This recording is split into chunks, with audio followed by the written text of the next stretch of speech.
My brothers and sisters in Christ, we now read to you a communique issued by the Ghana Catholic Bishops' Conference at the end of its annual plenary assembly held in Donkorkrom in the eastern region of Ghana from the 4th of November to the 12th of November 2022. Greetings. Grace and peace from God the Father and the Lord Jesus Christ be with you. Preamble.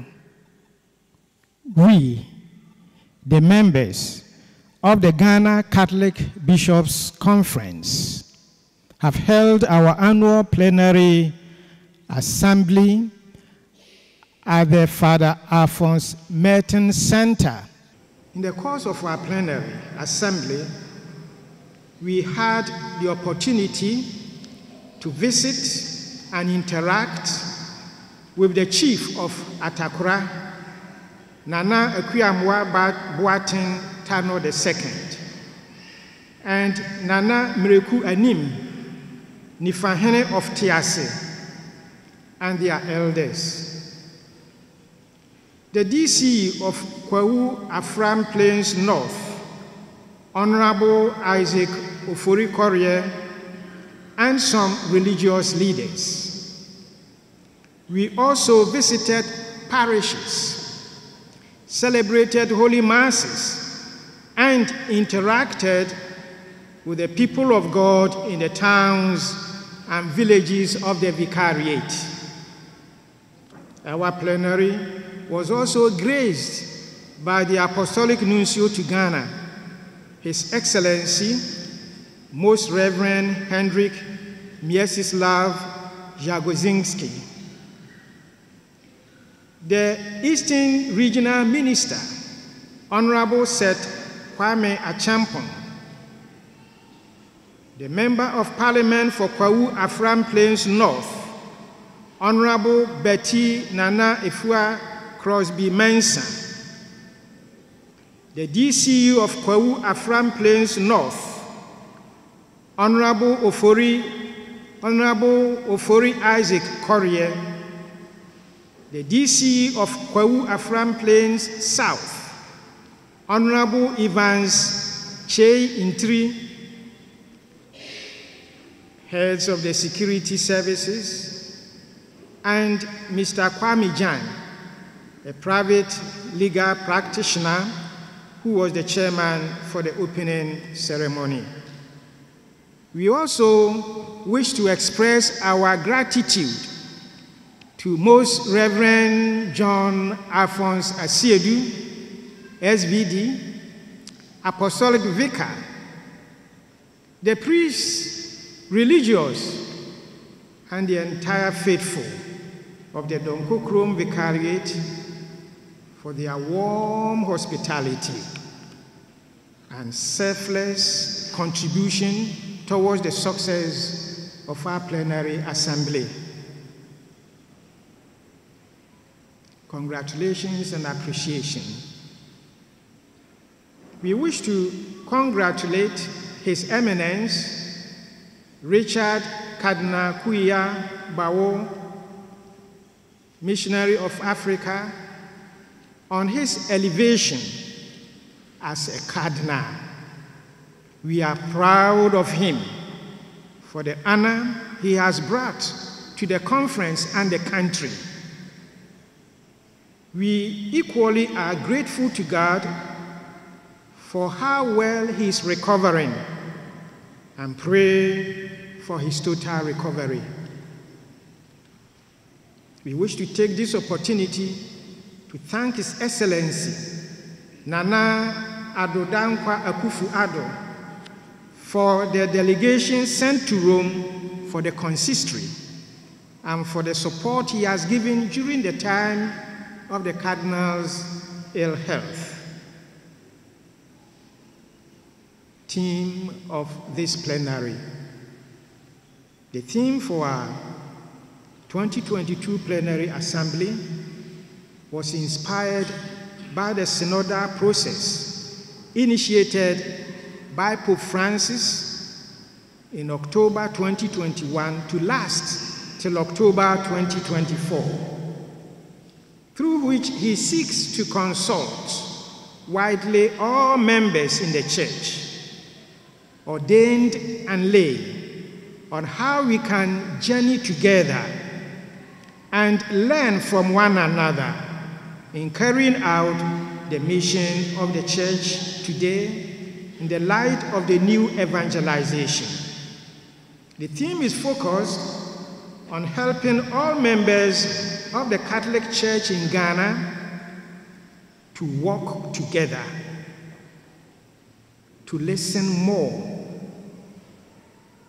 and to deepen participation in discerning new paths and new ways of proclaiming the gospel of Christ in our pastoral context.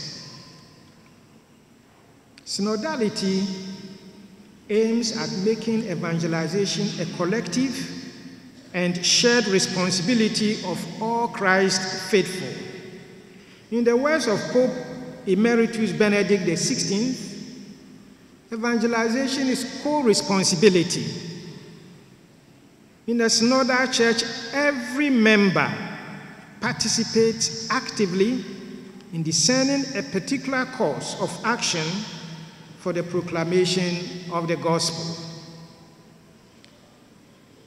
Jesus, in the Great Commission, says, "Go therefore and make disciples of all nations." Matthew chapter 28, verse 19. In the light of the present situation of the Catholic Church in Ghana, all bishops, priests, religious, and laity should consciously and keenly respond to this great commission. From the level of the Conference of Bishops, through diocese to parish levels, we should listen, we should discern, and enthusiastically implement new and more effective ways of proclaiming the good news of salvation in Ghana and beyond. Interaction with the people of Kwahu Afram Plains. During our visits to the chiefs, political and religious leaders, the people expressed their grievances and asked that we bring some of these concerns to government and all stakeholders for urgent attention. Poor roads. We appeal to the government to construct the road from Eche, Amanfrom, through Donkorkrom to Agodeke, and the other connecting roads to the Afram Plains. Lack of a bridge from Adoso to Eche Amanfrom. The planned construction of a bridge over the Afram River should be implemented in the short term. Deforestation due to charcoal production, which the people of Afram Plains refer to as charcoal galamsey. The menace of charcoal galamsey should be addressed by the government through the district assemblies to protect the forest from further depletion. Destruction of farms by the cattle of pastoralists. We have heard from our interactions that some chiefs, politicians, and security personnel who are supposed to be protecting the poor farmers are the owners of these cattle. We ask that these inhumane treatments of fellow human beings must cease, and the relevant measures put in place to ensure peace and safety of life and property.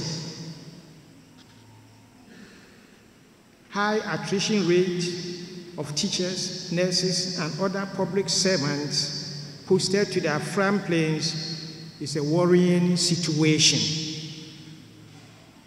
All efforts to retain those posted to the area, including the provision of the necessary infrastructure, a conducive working environment, and good incentives must be put in place.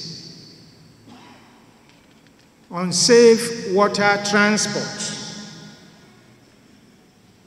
to protect lives and property, we ask for regulations that will ensure the enforcement of water safety activities on the Volta Lake and the provision of well-equipped rescue patrol teams. The need for a tertiary referral health facility for the people.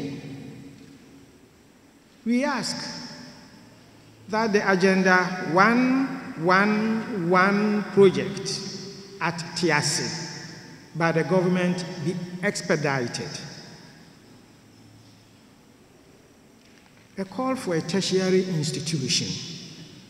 We appeal to the government to fulfill the initial plan of establishing a satellite campus of the University of Environment and Sustainable Development in the Afram Plains.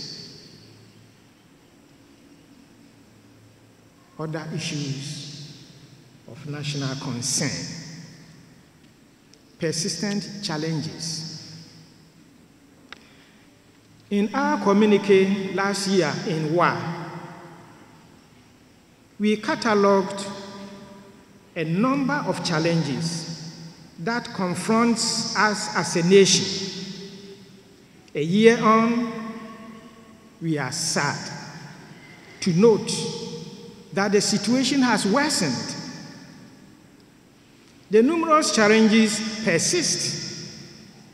These challenges include high cost of living, high inflation, youth unemployment, bribery, corruption, greed, selfishness, lack of patriotism, poverty, deplorable roads, carnage on our roads, armed robbery, murder, and other crimes. Galamsey, weak and ineffective institutions of governance, abandoned and unfinished government projects, the culture of impunity, examination malpractices, violence, intimidation, attack on the media, men and women, human trafficking, and abductions. These challenges, in addition to the current global crisis, have contributed to our current socio-economic situation. Current economic hardships. The economic hardships are becoming unbearable for Ghanaians. Our interactions reveal that Ghanaians are getting angry, frustrated, and disappointed. This anger is growing and is expressed through booing at government officials, demonstrations, open insults, etc. An urgent action must be taken to douse the anger and frustration of the people. We seem never to have had our economic fundamentals right. It is clear that governments over the time have not put in place the right systems that can stand all economic shocks. This is the reason we have to resort to the IMF, the International Monetary Fund, and the World Bank repeatedly for economic bailouts. We see little or no sign of improvement. It is for this reason that we are calling on government to intensify the stakeholder engagements that should be all-inclusive and non-partisan. We believe that through these broader consultations, we shall develop a more robust economic policy for our country and ensure its implementation. We strongly advise Ghanaian traders, businessmen and women not to take undue advantage of the current situation for profiteering and making ordinary persons more impoverished. The bane of partisan politics in Ghana. Politics in Ghana has unfortunately split Ghanaians on partisan lines. This makes it difficult for us to speak with one voice and come together for the sake of the common good. Because of unhealthy partisan politics, one's commitment to the nation and the church is mostly sacrificed for the interest of one's party. We wish to call on the two major political parties, the New Patriotic Party, NPP, and the National Democratic Congress, NDC, to accept the fact that none of them alone has the solution for our economic challenges. That is why both have resorted to the International Monetary Fund, or the IMF, and the World Bank for support over the years. This is a clear indication that we have to come together as one people and collectively look for a permanent solution to our challenges.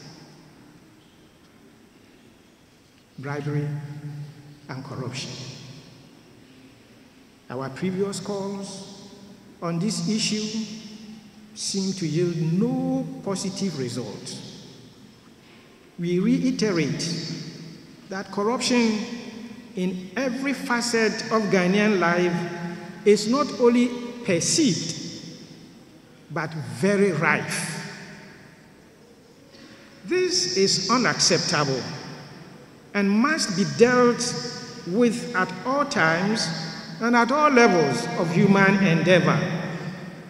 Since corruption is cancerous to the life and vitality of our nation, we call on every Ghanaian, religious leaders, individuals, government agencies, service providers, public and civil servants to stand up and to defend the cause of justice, probity, and accountability. Ghana must lead and lead the crusade against corruption. Let all of us eschew attitudes, behaviors, and actions that support, encourage, and condone bribery and corruption. We call on all Catholics, especially those in politics and public service, to lead this crusade against corruption. We ask that our president should show real commitment in fighting corruption by making use of the security and intelligence community to investigate allegations of corruption, prosecute, as well as recover stolen funds. Illegal mining, galamsey. Another concern is galamsey, or illegal mining activities, and their devastating effects on the environment, our water bodies, the forest reserves, and the quality of life of our people. The experts have said that the widespread destruction of our forests cover does not only lead to emissions of greenhouse gases, but also reduces the forest's ability to remove carbon dioxide from the atmosphere, hence contributing to climate change. It is common knowledge that the main financiers, the kingpins of this illegal mining include chiefs, politicians, regional ministers, metropolitan, municipal, and district chief executives, security personnel, among others. This is the main reason for our inability to approach the menace of galamsey and have difficulty in prosecuting those arrested for their involvement in illegal mining. We urge the relevant agencies responsible for the protection and preservation of our natural resources to ensure the prosecution of the financiers of activities that result in major crises facing the country, such as illegal mining or galamsey. One critical example is the call for prosecution of the owners of Akonta Mining Limited, among others, who have been accused by the Minister of Lands and Natural Resources, confirmed by the Minerals Commission, and reported in the media. Our attention has been drawn to plans to start mining next year in parts of the Volta and Oti regions. Now, considering the devastation of the environment at the mining areas, particularly places where illegal mining has been rampant and careless, we strongly propose that a moratorium be placed on granting new concessions and issuing of licenses for mining. In the case where any actions have already been taken, we propose that operationalizing of the agreement be placed on hold until a clear pathway is developed to ensure modern and environmentally friendly mining. Meanwhile, the government in partnership with the private sector, should engage all stakeholders to develop and operationalize alternative sources of livelihood for those involved in illegal mining.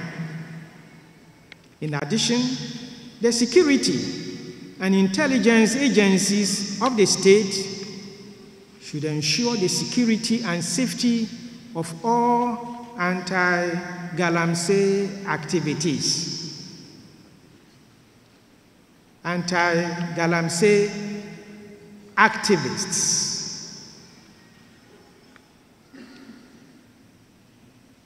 The protracted Boku conflict. It appears the conflict and insecurity in Boku are gradually getting off the radar of government.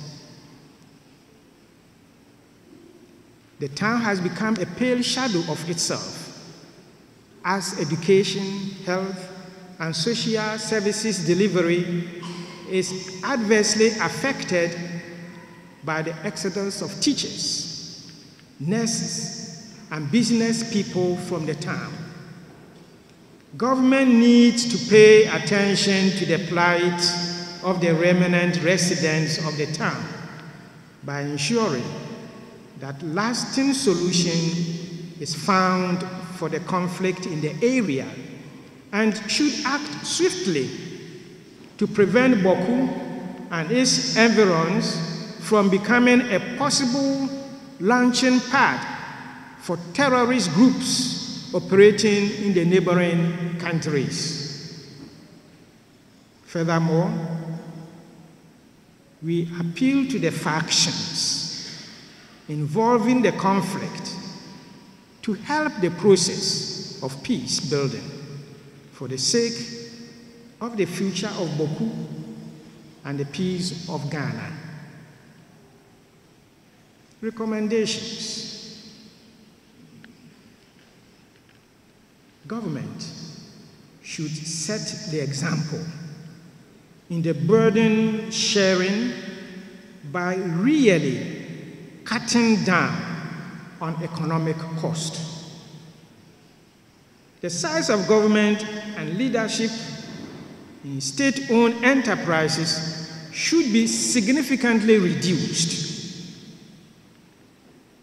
One strong signal that will indicate leadership is committed to burden sharing is by reducing the size of presidential and ministerial convoys. There should be an aggressive approach to acting on recommendations of the Auditor General's report, which are replete with cases of misappropriation, of the mismanagement, and actual thievery. As part of the efforts to stabilize the city, there should be a stiffer crackdown on the black market and money laundering. Government must protect local industries and promote made-in-Ghana goods. Ghanaians must equally patronize made-in-Ghana goods. Import duties on materials and goods for critical industries should be reduced. There should be an aggressive push for renewable energy, for example, the use of solar energy. Now, a message of hope. We wish to call on all Ghanaians to be hopeful. We appeal to all of you to pray and continue to make the necessary sacrifices as we look forward to quick interventions that will bring us out of the current difficulty. We can make it together And as our theme for the plenary suggests, through participation and communion, we can do all things through Christ who strengthens us. Philippians chapter 4, verse 13. Conclusion.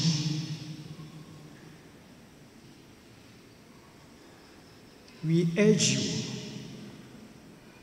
to live in a manner worthy of the call you have received as apostles, prophets, evangelists, pastors, teachers, and all people of goodwill, for the building of the body of the church, until we attain unity of faith and knowledge of the Son of God.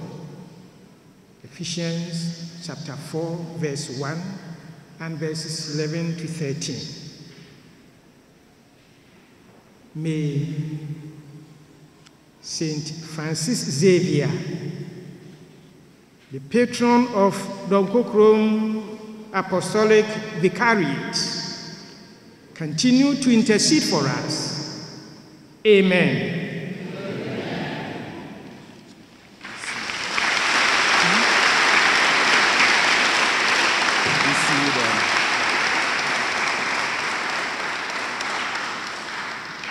So the bishops issued this on Friday, 11th of November 2022, the feast of St. Martin of Tours in the St. Francis Xavier Cathedral in the Donkorkrom Apostolic Vicariate. God bless you.